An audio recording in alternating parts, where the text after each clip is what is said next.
I started off at my front porch. Gonna head back here with the birds and the frogs to where I found my spot for just an awesome garden. The key thing about this garden is two things. One, it's mostly in the shade.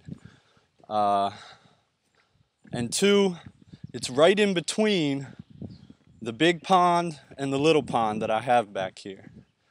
So there's a bunch of frogs around, and this spot was all overgrown maybe about a week ago. And I was kind of up here watching the frogs, I guess, when I realized that this spot would be perfect for to put a little bench and to chill and write stuff at, but then also for some gardens. So I've been researching bog gardens, which well, I'll show you what a bog garden would look like, and then shade gardens as well. So here I got my little pond first, and all the frogs are going to go diving back into the pond now that I'm up here. Oh, and here's the entrance to this whole spot I got going here. So this whole thing was overgrown before, and I cleared out this part. Oh, and the frogs are making noise to each other, letting them know that somebody's walking up here. So I cleared out this little path right along here, and then look at this. We got an area over here, I put some bark chips down already, that flows. See, this is the...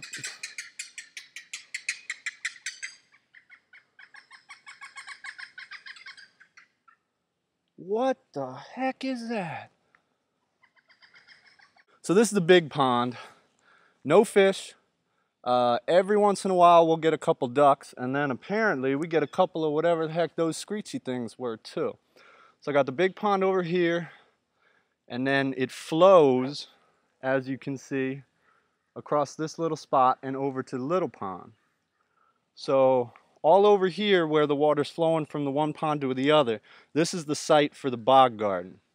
And I've already researched a lot of different type of plants that like to have their feet wet constantly like that. Including a couple berry producing shrubs, which would be cool. So the bog garden's one thing. All right, then I got this land right here, which, to be honest, I'm gonna try to transplant some moss and set up this whole ground to where it's moss. Which is the case over here. I've already got my natural moss garden. I tried to clear out some of the weeds yesterday. And where the shade garden comes in is over here. So you see this depression down here. Got that fencing wire over there. That's because what I'm gonna do is make this spot for a shade garden. And the thing about a shade garden is one of the things you got to worry about is the tree roots from surrounding trees soaking up all of the nutrients and stuff. And as you can see, we got some trees right around here, right next to the shade garden.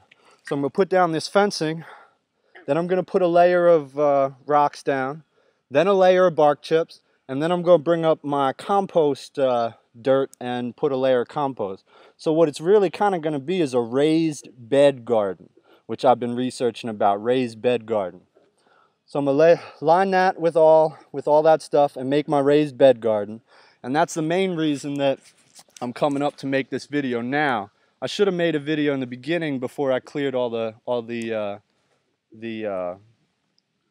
prickers and the weeds and the vines out of here. But I didn't. So this is the first video of it. Before I start the raised bed garden construction, before I get any plants into my bog garden section, before I set up my my sitting area, which will be some type of bench or something, I don't know.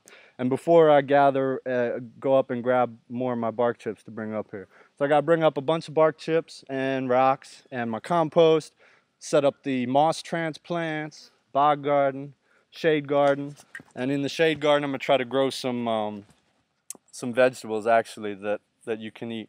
Apparently some vegetables grow well in the shade if you're looking for their leaf or their root, like spinach or lettuce or a lot of different spices.